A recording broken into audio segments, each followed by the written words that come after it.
Hello, fellow gamers. It's Momentary Genius here, back with something new.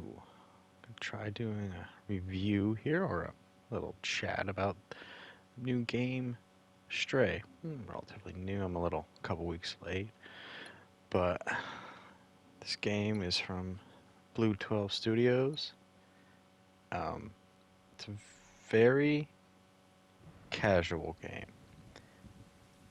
and if you're a casual player or someone from the more competitive video game world and need a break from all that madness and chaos and need a more pleasant gameplay while still having an edge of challenge, this game is for you.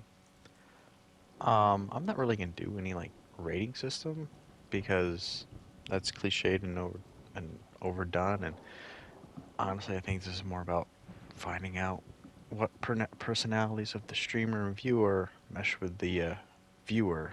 So that'll be a better way of gauging what game is for you. Um, Now, when I say casual, I definitely mean casual. For like the first half of this game, it'll hold your hand pretty well, and then halfway through, it'll loosen its grip. You, well, only a few spots did I find myself kind of going, oh no, what do I need to do? Usually it's like just finding that third piece of the puzzle to unlock the door or get the code, you know? But it was one of those things of trial and error only needed to be attempted three times, maybe four times at most, and it wasn't very long or taxing. Um, don't worry about any spoilers. This is the opening first level of the game. Um, I think that is a strong suit. Strongest point of this game is that aside from that, it also kind of feels like the studio is really testing the waters of their capabilities and also doing a proof of concept and demonstrating their skills to the world, because there are parts of this game where it feels limited just because of this is not a big team, so it's not a big game. Um, the first half of the game, there is room to explore. There is levels where, although it's not a big level, there's many areas to, you might get a little lost for a little bit, take a few laps around, and you'll figure out where everyone is and what rooms you'll need to be in and people you need to talk to. But as the game progresses, it becomes focused. You start dealing with more hostile enemies, and their path becomes blatantly linear. There's no open world to this, so it's all linear, but you become more hyper focused towards, as the game gets closer to its end, it makes you focus on no longer seeing what the studio's created and more of like, you want to get to the end, we want you to get to the end is nigh. You get that feeling. Um, Control wise, very simple. I This very easily could be attempted by almost anybody. Um, Minor few quick time events. Nothing. You will have to do some running to get away from enemies or trick them into areas to trap them. But aside from that, nothing intense. Very doable by almost anybody of any level experience or gaming experience. So that's where the whole casual player aspect is definitely in point. Like, I mean, jumping, push X to jump, and if they want you to jump somewhere, you can jump to it. If they don't want you to, if they if you want to jump somewhere but you can't, well, they don't want you to jump there, and it's now no point in jumping up there. Um, there is some depth to the game and like replayability if you're a completionist. There are a few little memories and things you could collect, but aside from that, it's a very shallow game. Definitely nothing to get like overly obsessed with. It's more of like if you like this game, become more obsessed with the studio producing it and know to keep them on your radar when their next game comes out. Which I will be because this could be expanded into a bigger world or universe, depending on how they want to set up their games. But if you're not into, if you're a chess player, not a checkers player, and you never want to see a checkers piece in your life, this isn't for you. I think, like, solid controls, everything performed well. No real game breaking issues occurred. I think the only graphical issue is like right here with the going into the vision mode, just so you can see. You would have, if there's an object between the cat with no name and the camera, it would kind of obscure your vision so you couldn't actually see. That was a bit annoying. The only real graphic issue in quotes there is, well, this is something that, depending on how much time and effort a studio wants to put in, is just the fur of the cat, and certain angles would look like attempted to be fur, and like here it just would be like smooth plastic.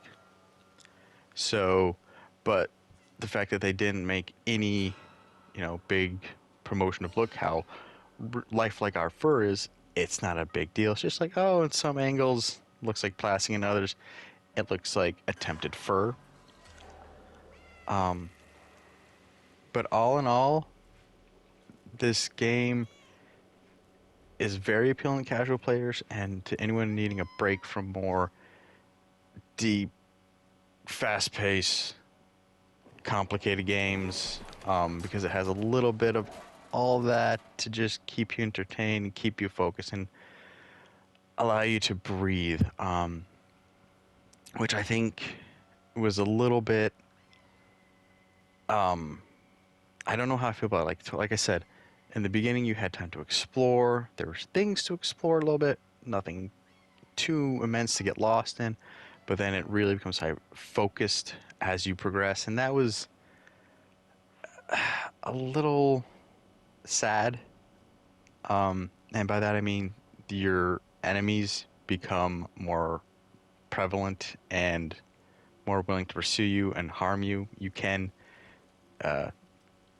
die, sort of. You just get taken out by either sentinels, which are like the police, and then there's the Zergs, which are the main enemy creatures, and that's it.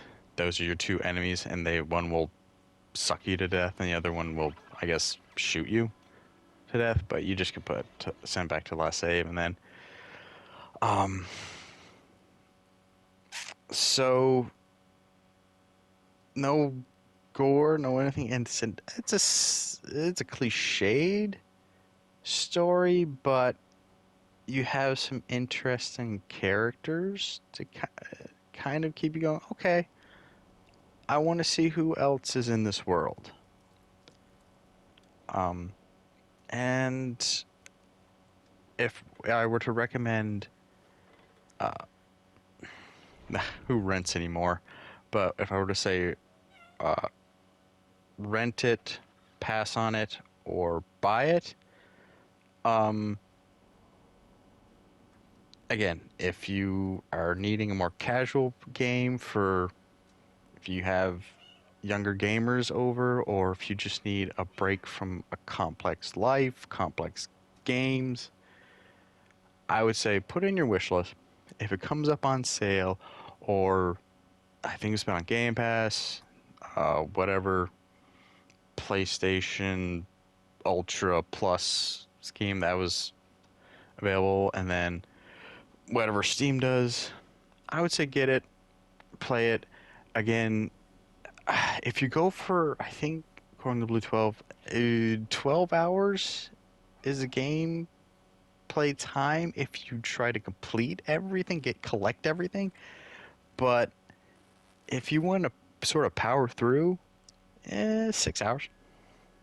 I think I was more like closer to 10 just because of my late night streaming kind of meant my brain didn't function completely. So that meant I had to repeat things more times than I would have if I was during the day and awake. So yeah, if you're looking for a calmer gameplay, keep this on your radar. Again, put it in your wish list. Should probably be some notification ever letting you know if it comes up on sale or is available for free, whatever platform you use. Scheme has for selling stuff. So, yeah, that is my opinion of Stray. Not bad. Definitely gonna keep an eye on Pluto and see what they do.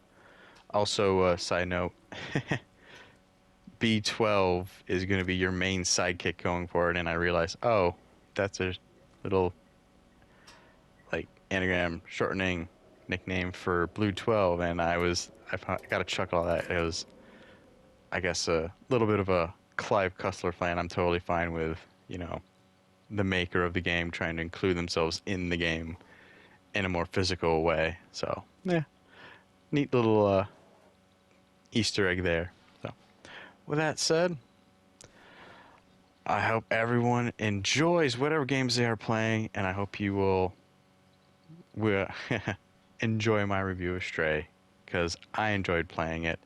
And if this gets a couple likes and any subscribers to my channel, yeah, I'll try to incorporate game reviews of hopefully new games and maybe some old games people have forgotten about because, hey, it's a lot easier to put things in your wish list than it is to actually buy and play them. So, with that said, this is Momentary Genius signing off. I hope to catch you in the next one.